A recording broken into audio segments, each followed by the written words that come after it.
So for the last questions is how does UG or University of Grammar provide the explanation for SLA, second language acquisition? UG is a part of an innate biological endowed language faculty. It places limitations on grammars, constraining their form. The inventor of possible grammatical categories in the broadest sense, syntactic, semantic, phonological, as well as how they operate the computational system principles that the grammar is subject to. So UG includes invariant principles as well as parameters. While theories like government binding, GB, minimalism, or optimality theory differ as to how precisely they handle concepts like principles and parameters, there is a consensus that certain properties of language are too abstract, subtle, and complex to be learned without postulating innate and specifically linguistic constraints. So much of the work on eugenics in SLA has been conducted within the GB framework. Since then, there have been changes in linguistic theory. Some properties that were determined by principle in GB are handled differently under the minimalist approach.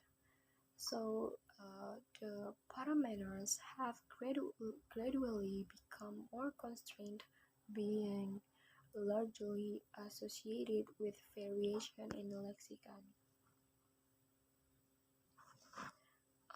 And then first of all, UGS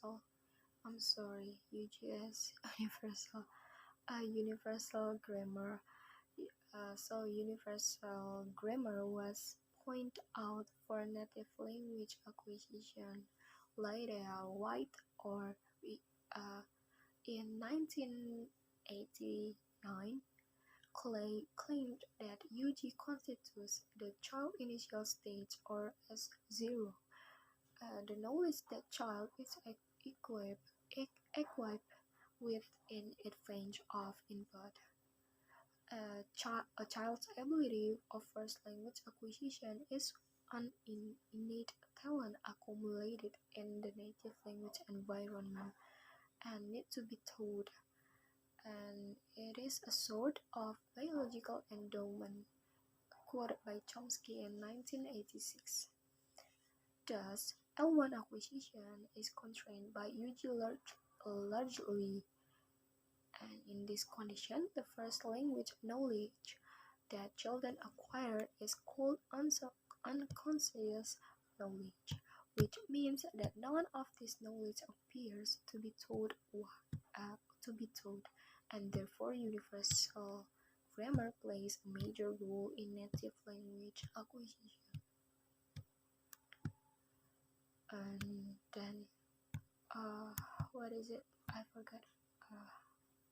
Okay, since UG is so important in L1 acquisition, the arguments whether it is quite essential in L2 acquisition as well, or does L2 acquisition also have logical problem, have been discussed warmly in recent years. Robert Blake Roman in 1989 pointed out that the logical problem of SLA in adulthood was the same as of child's L1 acquisition, while the problem was different as well.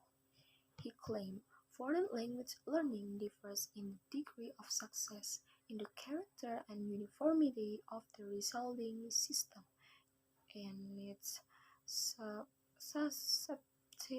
susceptibility factors such as motivation and in the previous state of the organism. It quoted in 1989 page 41.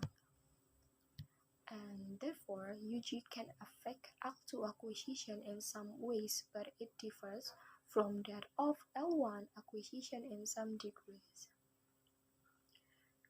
In the discussion of the effects of UG to second language acquisition, the supporters of UG theory hold the opinion that it is the same UG for L1 acquisition, whereas others believe UG couldn't play a major role in L2 acquisition. But based on the researchers and experimental findings, I think UG plays a minor role in SLA. There will be presented some theory that can provide support ideas to my argument in the following part. So, Clason and Maiken in 1986 indicated that UG couldn't influence L2 acquisition, but they say that the knowledge of second language was acquired through some other sense of human brains, which wasn't through language sense, universal grammar.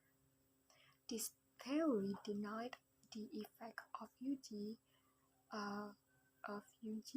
for SLA fundamental. And I think that's all from me. If there are any mistaken, I'm apologize, and thanks for your attention. Assalamualaikum warahmatullahi wabarakatuh.